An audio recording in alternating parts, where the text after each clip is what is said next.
So they have 19 million Polish Americans. So they have a lot of influence in the United States. A lot of Polish origin Americans in high positions. So Poland's relative weight, I think, in the international system is significant.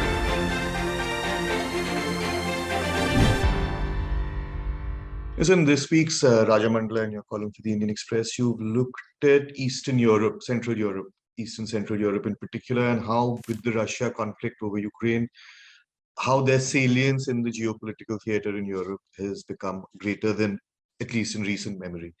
One of the interesting points you bring up, by the way, everyone should also have a look at the piece that the 9 ambassadors, the Bucharest 9, wrote for the Indian Express to this end, in fact, last week.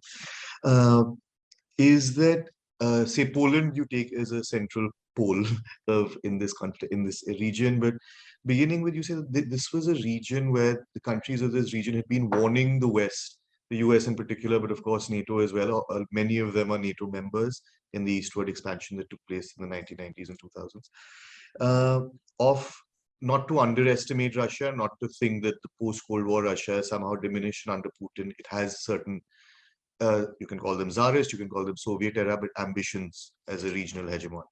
Do you think that there was something of an intelligence or perhaps diplomatic failure in the West not recognizing the Putin threat earlier than it did, and not despite, say, NATO members saying that this is something that should be taken cognizance of? Because I think, as you saw, Biden himself, met Putin in June. He thought there can be an accommodation.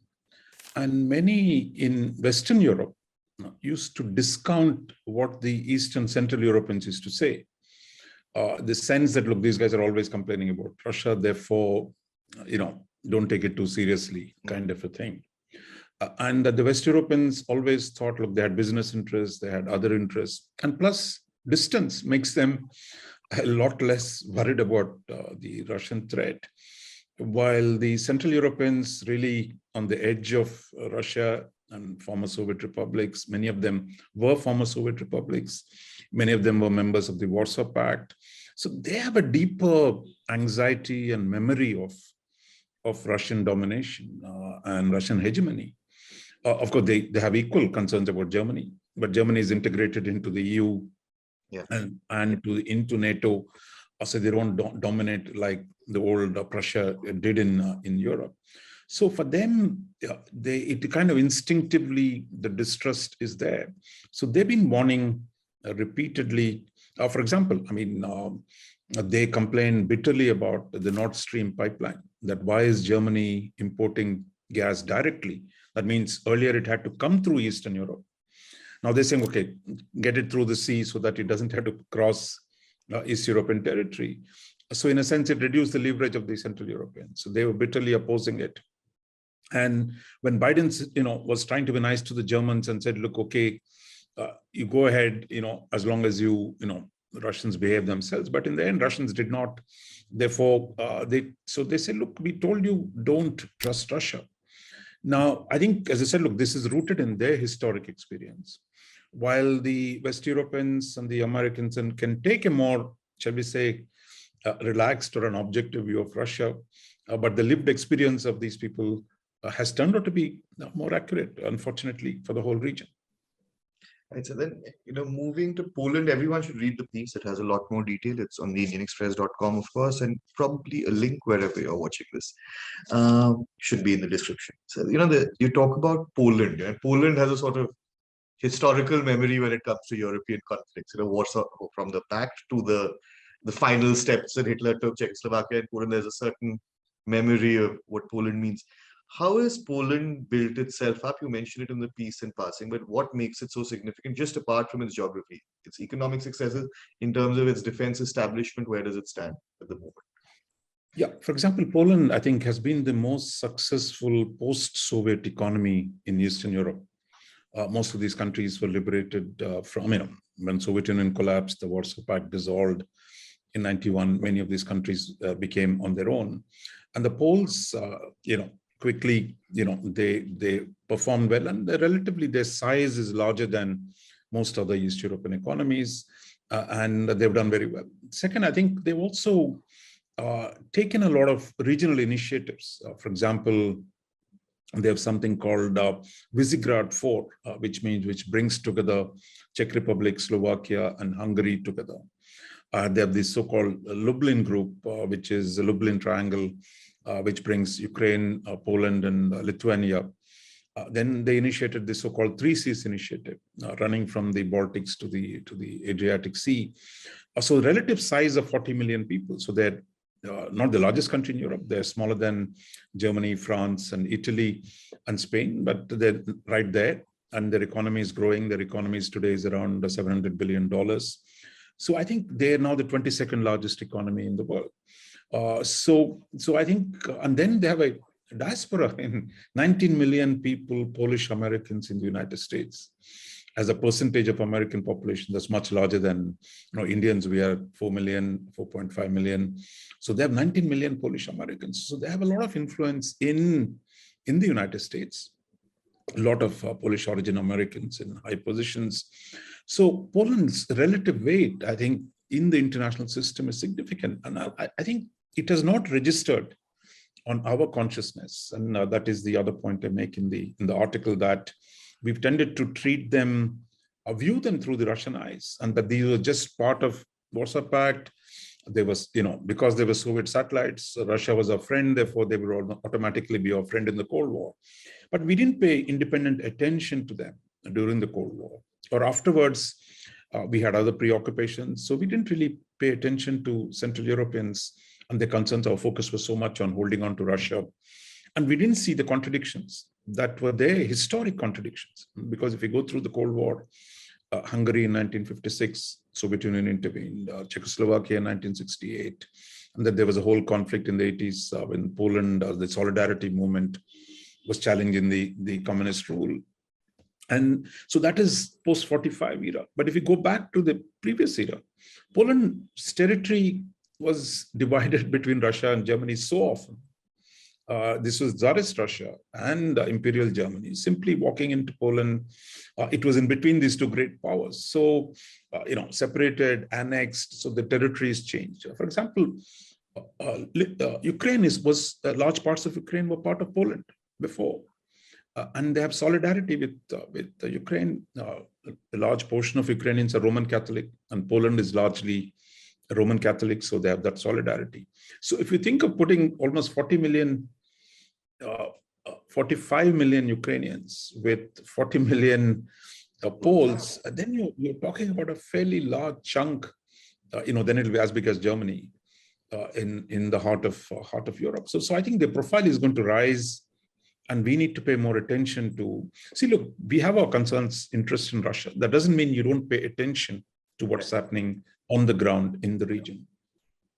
So, final question. There's an interesting point you make. Again, I think everyone should read the piece because we can't cover so many of the aspects in this video. But when Biden, apart from what they try to backtrack on regime change or Putin, but the other point that this will likely be a prolonged conflict.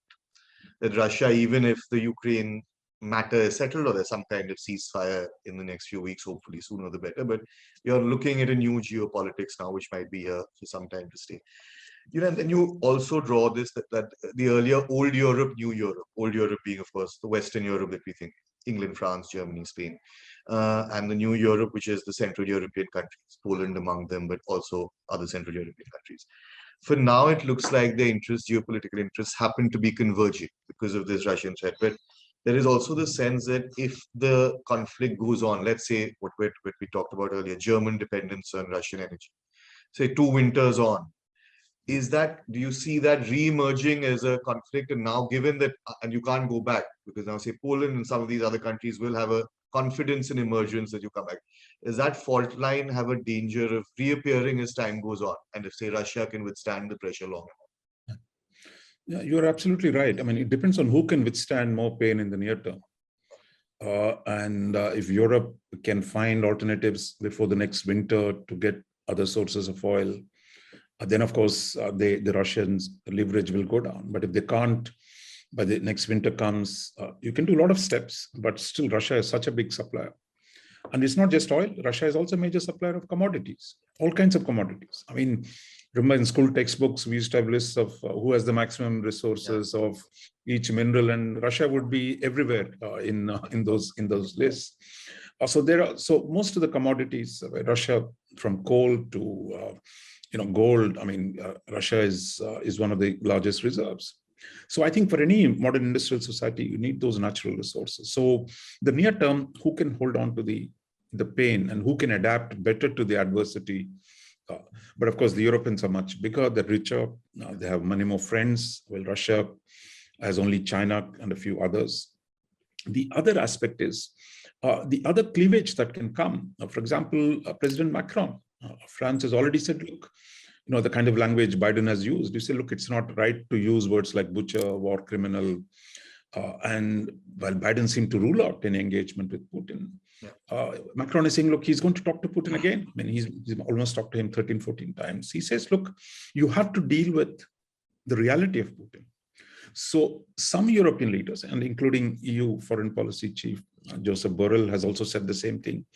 So the West Europeans say, look, you have to keep talking to Putin. But for the Central Europeans, their interests are different and their worries are different. They're directly threatened by Russia.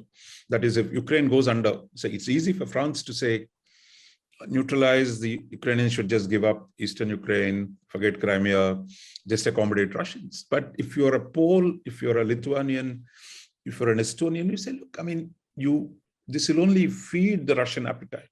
Right. So it's the moment in any conflict, it's very difficult to hold on to a coalition, because what brings a coalition together is a diverse set of interests. But in the end, when you negotiate peace, internal coalitions break down, external coalitions break down.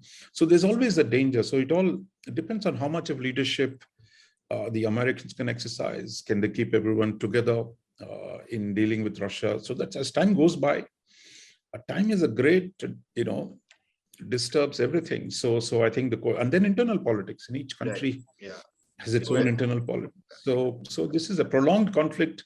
You can't predict how the various equations will unfold.